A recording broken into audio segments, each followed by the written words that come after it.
Bonjour à tous et bienvenue à Castle Joes. Aujourd'hui on va parler du nouveau film de Christopher Nolan, Dunkerque. Oui, Christopher Nolan, réalisateur de Inception, Dark Knight, Prestige, voilà, yeah, il est connu, il fait des bons films.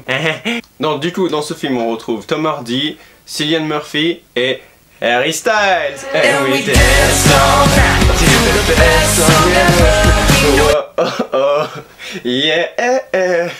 Du coup dans ce film, Christopher Nolan voulait principalement se concentrer sur la bataille de Dunkerque au moment où les Français restaient principalement en ville pour protéger les Anglais s'échapper en Angleterre par voie maritime en combattant les Allemands qui étaient du coup autour d'eux. Et ce qui est assez intéressant, c'est l'utilisation de la timeline par Christopher Nolan où on voit le film se passer par différents points de vue. Donc quand c'est au sol, ça se passe pendant une semaine. Quand c'est par voie maritime, ça se passe pendant un jour. Et quand c'est dans l'aérien, ça se passe tout au long d'une heure. Et du coup c'est assez cool parce que en fait c'est comme un puzzle et on doit recouvrer les morceaux pour faire toute une histoire par rapport à différents points de vue dans le film.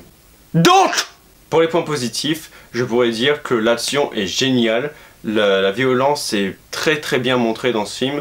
Christopher Nolan a mis des personnages, mais on s'en fout un petit peu des personnages qui se retrouvent dans ce film. C'est plus sur l'acte de la violence causée par les ennemis et comment les soldats arrivent à vivre tout en subissant ça. Parce que en gros, Christopher Nolan voulait pas prendre du temps dans le film pour développer les personnages parce que pendant la guerre, on n'a pas vraiment de temps à connaître son coéquipier assez bien et en fait, il voulait vraiment faire voir que la guerre, c'est genre vraiment que ça, il n'y a pas un moment de pause où tout le monde se dit « Hey, comment tu t'appelles ? Je m'appelle Emily ». Ensuite, les personnages sont très intelligents au niveau de leur pensée à survivre dans le film.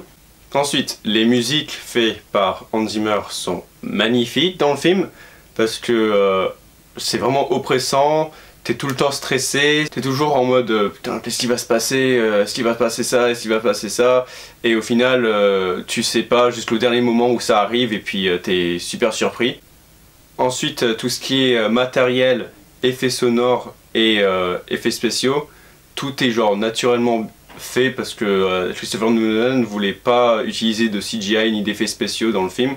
Il a vraiment utilisé le strict minimum car tous les acteurs qui sont dans le film ne sont pas faits par ordinateur où en fait on prend juste un double de quelqu'un et puis on le refait par ordinateur. C'est vraiment des vraies personnes qu'il a engagées pour faire le film. C'est super bien fait.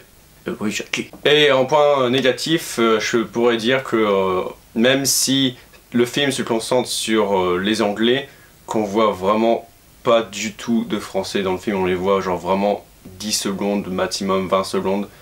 Et franchement c'est dommage parce que on parle quand même de Dunkerque et ça aurait été bien de voir au moins les Français dans le film qui jouent un plus grand rôle, je sais pas, ça aurait été plus intéressant je trouve. Ah, my Fräulein, et pourquoi moi je ne suis pas dans le film?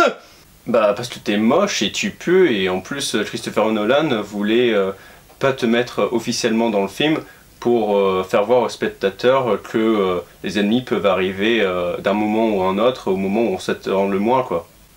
Ah, je comprends mieux, mais j'aime pas trop ça hein. Et comme dernier point négatif, je pourrais dire que c'est vraiment dommage que Harry Styles n'ait pas joué une chanson quoi. Ah voilà. Du coup pour conclure, je pourrais dire que Dunkerque est un très bon film d'action et de survie pendant la guerre et elle montre très bien la violence dans ce film et c'est pour ça que je vous conseille d'aller le voir car pour moi il mérite un 9 sur 10. Donc voilà, la vidéo est terminée et du coup je vous dis à très bientôt dans une prochaine vidéo.